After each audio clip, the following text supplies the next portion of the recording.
आज मैं आपके लिए सेवैया का डोसा लेके आई हूँ। ये डोसा बनाना आसान है और ये डोसा बनाते समय हमें चावल रात भर भिगोने नहीं पड़ते हैं। जल्दबाजी में सिर्फ 3 मिनट में बनने वाला ये डोसा है। और इस डोसे के साथ हम मज़ेदार अनोखी चटनी बनाने वाले हैं, जो कि आज से पहले आपने कभी ना खाई होगी ना कभी देखी होगी। ऐसी ये चटनी है। चलिए तो आज की रेसिपी शुरू करते हैं। सबसे पहले यहाँ पर हमें आधा कप सेवैया लेनी है और वो हमें इस पैन में रोस्ट करके लेनी है। ज़्यादा भी नहीं भूननी है, थोड़ा सा इसे हमें ब्राउन कर लेना है ताकि ये गर्म हो जाए। इस प्रकार से हमें ये गर्म कर लेनी है और फिर से इसे ठंडा कर लेना है। आप देख पा रहे हैं ये सेवैया हमने ठंडा करके ली है। अब ये सेवैया हम इस बाउल में डाल देंगे। और यहाँ पर मैंने 1 कप चावल का आटा लिया है और ये आटा हमने एक ट्रिक की मदद से बनाया है। ये आटा कैसे बनाने का वो मैं आपको आगे रेसिपी में बताती रहूँगी। अब हमारा आटा डाल के हो चुका है। यहाँ पर हमें 1 कप पानी लेना है। यहाँ पर ध्यान रखिएगा, हमने जितना आटा लिया था उतना ही हमें पानी लेना है। आपने 1 कप आटा लिया तो आपको 1 कप पानी लेना है और ये अच्छी तरह से हमें मिला लेना है ताकि इसमें जो गुठलियाँ है वो अच्छी तरह से फूट जाएंगी और ये हमारा बैटर तैयार हो जाएगा। इस प्रकार से हमें ये मिला लेना है। आप देख पा रहे हैं हमारा बैटर अच्छी तरह से हो चुका है। अब ये बैटर हमें ढककर रख देना है। ज़्यादा समय नहीं रखना है, सिर्फ 10 मिनट हमें ये ढककर रख देना है। अब यहाँ हम एक अनोखी चटनी बनाने वाले हैं। आप देख पा रहे हैं इसका कलर भी बहुत अच्छा आता है और इसका टेस्ट भी बहुत अच्छा आता है। यहाँ पर हमें 1 चम्मच तेल लेना है। देन इसके बाद 3 से 4 हमें इसे कड़ी पत्ता के पाने डाल लेनी है और इसे अच्छी तरह से फ्राई कर लेना है। वीडियो अच्छी लग रही है तो वीडियो को लाइक कर दीजिएगा।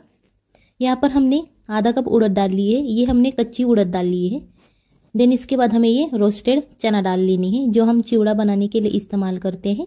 वो चना दाल हमें ले लेनी है और ये अच्छी तरह से हमें फ्राई कर लेने हैं। ये इतना भी ज़्यादा फ्राई नहीं करने हैं, सिर्फ गोल्डन ब्राउन कलर आने तक ही हमें इसे फ्राई कर लेना है। आप चैनल पे नए हैं तो चैनल को सब्सक्राइब कर दीजिएगा ताकि आने वाली वीडियोस की नोटिफिकेशन आपको सबसे पहले मिल जाएंगी। अब आप देख पा रहे हैं हमारी दोनों दालें अच्छी तरह से ब्राउन हो चुकी है। देन इसके बाद हमें ऐड करना है, ये मैंने 4 से 5 लहसुन की कलियाँ ली है।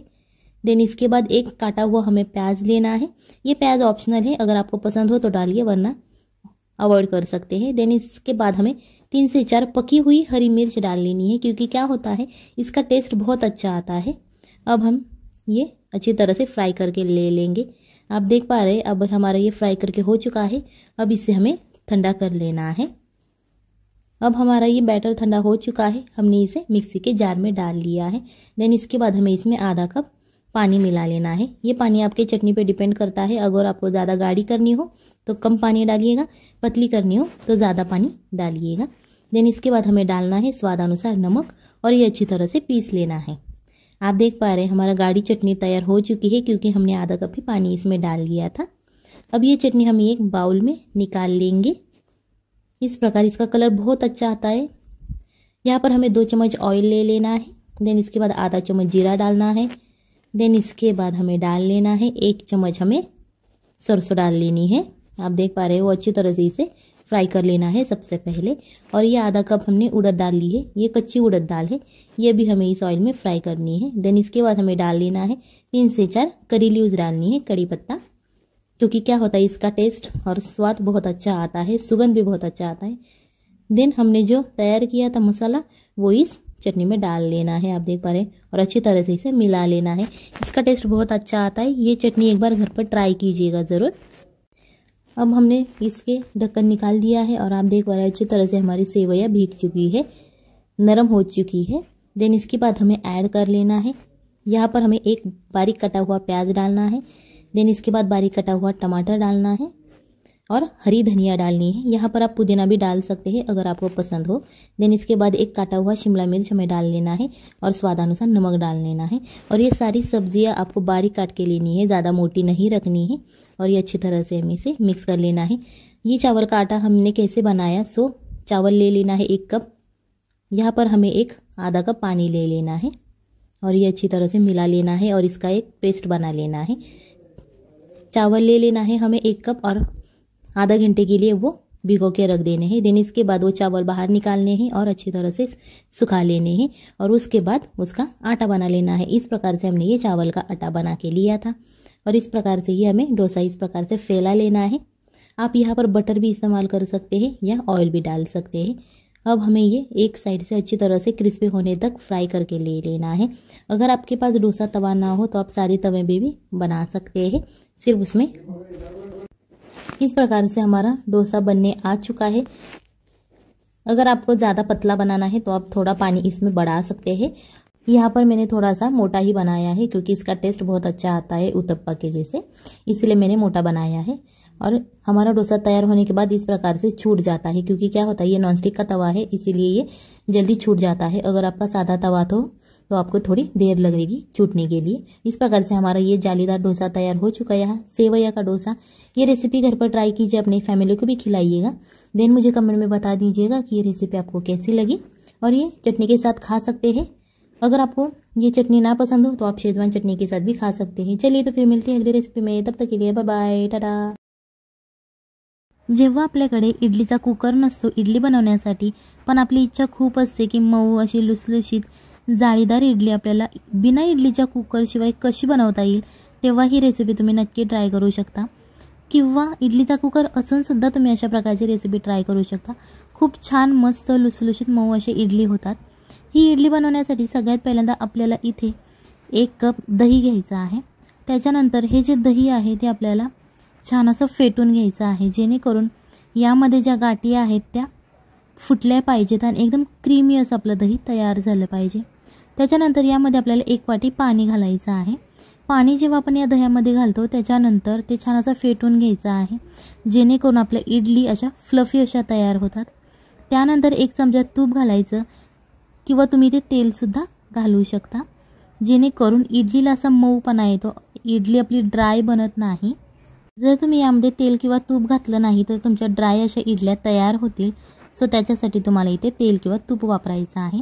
याच्यानंतर इथे आपल्याला 1 कप रवा घ्यायचा आहे। इथे मी थोडासा मीडियम असा रवा वापरलेला आहे।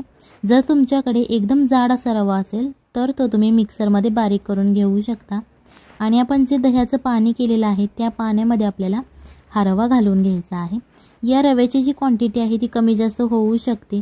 जर तुमच्या घरात जास्त फॅमिली मेंबर्स असतील तर तुम्ही रव्याची क्वांटिटी वाढवली तरीही चालेल, किंवा तुमच्या घरात जर कमी फॅमिली मेंबर्स असेल तर तुम्ही या रव्याची क्वांटिटी कमीसुद्धा करू शकता।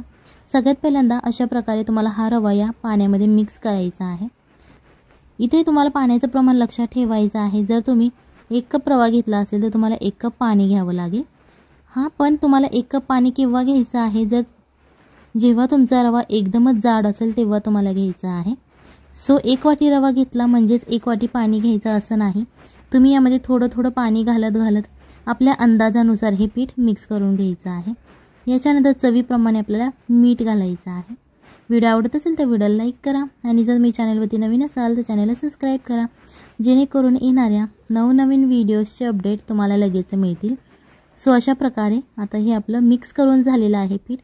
हे आपण 10 ते 20 मिनिटासाठी साईडला ठेवणार आहोत। जर तुमच्याकडे जास्त वेळ नसेल तर तुम्ही कमी वेळ ठेवलं तरीही चालेल। याच्यानंतर इथे आपल्याला एक पातेलं घ्यायचं आहे मोठ्या आकाराचं, त्यामध्ये आपल्याला 2 ते 2.5 ग्लास पाणी ओतायचं आहे। गॅस चालू करून घ्यायचा आहे आणि त्याच्यानंतरच तुम्हाला ही जी आपण आळूवडी बनवण्यासाठी चाळणी वापरतो किंवा तुम्ही दुसऱ्या कोणत्याही कामासाठी वापरत असाल ती आपल्याला इथे स्टीलची चाळणी घ्यायची आहे। तुमच्याकडे दुसऱ्या कोणत्याही मेटलची असेल, जर्मलची वगैरे, तुम्ही ती घेतली तरीही चालेल। या चाळणीला आपल्याला आतल्या बाजूने तेल लावून घ्यायचं आहे। अशा प्रकारे तुम्ही ब्रशच्या मदतीने लावू शकता किंवा हाताने लावलं तरीही चालेल। आता 20 मिनिटे झालेली आहेत। रवा छान असा आपला भिजलेला आहे, एकदम मऊ असा तयार झालेला आहे। सो आता तो थोडासा आपल्याला मिक्स करायचा आहे, जेणेकरून आपल्याला पिठाची कन्सिस्टन्सी समजते। त्याच्यानंतर याच्यामध्ये आपल्याला 1 कप गव्हाचं पीठ घ्यायचं आहे। हे जे गव्हाचं पीठ आहे जे आपण रोज चपाती बनवण्यासाठी वापरतो ते हे गव्हाचं पीठ आहे। हे पीठ घालायचं आहे आणि याच्यानंतर ते छान असं मिक्स करायचं आहे। तुम्ही चमच्याच्या मदतीने करू शकता किंवा हाताच्या मदतीने मिक्स केलं तरीही चालेल। पीठ मिक्स करून झाल्यानंतर तुम्हाला दिसत असेल बघा, अशा प्रकारची ही कन्सिस्टन्सी आहे। याच्यानंतर तुम्हाला अर्धा चमचा इनो घालायचा आहे, कारण इनो घातल्याने इडली छान अशी सॉफ्ट तयार होते। तुमच्याकडे इनो नसेल तुम्ही खायचा सोडा वापरला तरीही चालेल। आता हे जे भांडं आहे आपण ठेवलेला ही चाळणी ती छान अशी गरम झाल्यानंतर त्याच्यामध्ये आपल्याला अशा प्रकारच्या मिनी इडल्यासुद्धा तुम्ही करू शकता। जर तुम्हाला मिनी इडल्या करायच्या नसेल, मोठी मोठी करायची असेल तर तुम्ही जास्त पीठ यामध्ये घातलं तरीही चालेल। इथे आपण सगळ्यात पहिल्यांदा मिनी इडल्या बनवणार आहोत, त्याच्यामुळेच इथे आपण छोट्या छोट्या आकाराच्या इडल्या घातलेल्या आहेत। सो अशा प्रकारे या आपण आता मिनी इडल्या बनवून घेणार आहोत। आणि या जेव्हा मिनी इडल्या तयार होतील त्याच्यानंतर आपण ज्या मोठ्या रेग्युलरवाल्या इडल्या असतात त्या आपण यामध्ये बनवणार आहोत।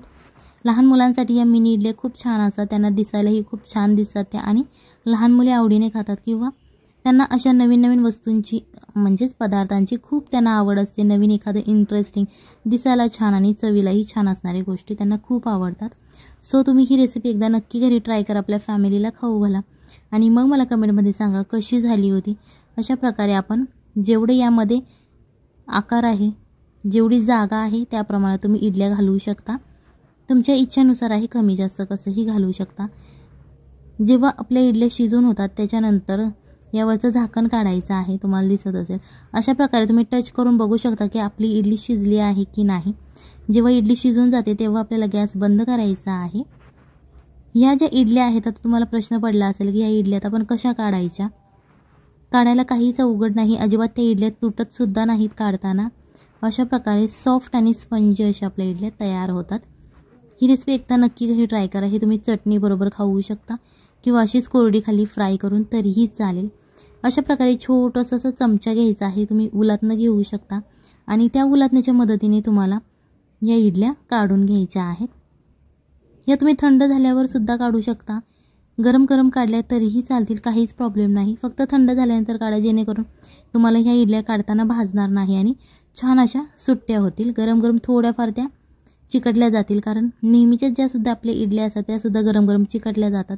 सो अशा प्रकारे आज आपण ही एकदम छोटी मिनी इडली, एकदम पातळ अशी इडली बनवलेली आहे, कारण ही चवीला खूप छान लागते। ज्या आपण नेहमी नॉर्मल इडल्या खातो त्याच्यापेक्षा ही चवीला खूप छान लागते। सो अशा प्रकारे ही इडली तुम्ही नक्की एकदा ट्राय करा, आपल्या फॅमिलीला खाऊ घाला आणि मग मला कमेंटमध्ये सांगा कशी झाली होती। हे तुम्ही चटणीबरोबर सर्व करू शकता। जर तुम्हाला मोठ्या इडल्या बनवायच्या असतील तर तुम्ही यामध्ये 1 ते 2 इडल्यासुद्धा बनवू शकता, कारण यामध्ये जेवढी जागा आहे तेवढंच आपण यामध्ये पीठ घालू शकतो। सो जर तुम्हाला मोठ्या बनवायच्या असतील तर 2 ते 3 या चाळणीच्या आकारामध्ये बनवू शकतात। अशा प्रकारे हे आपण मोठ्या इडल्या तयार करून घेतलेल्या आहेत। सो ही रेसिपी तुम्ही पुदिन्याच्या चटणीबरोबर खाऊ शकता, टोमॅटो सॉस, तुम्हाला जी आवडेल त्या चटणीबरोबर तुम्ही खाऊ शकता। चला तर मग भेटूयात पुढच्या रेसिपीमध्ये।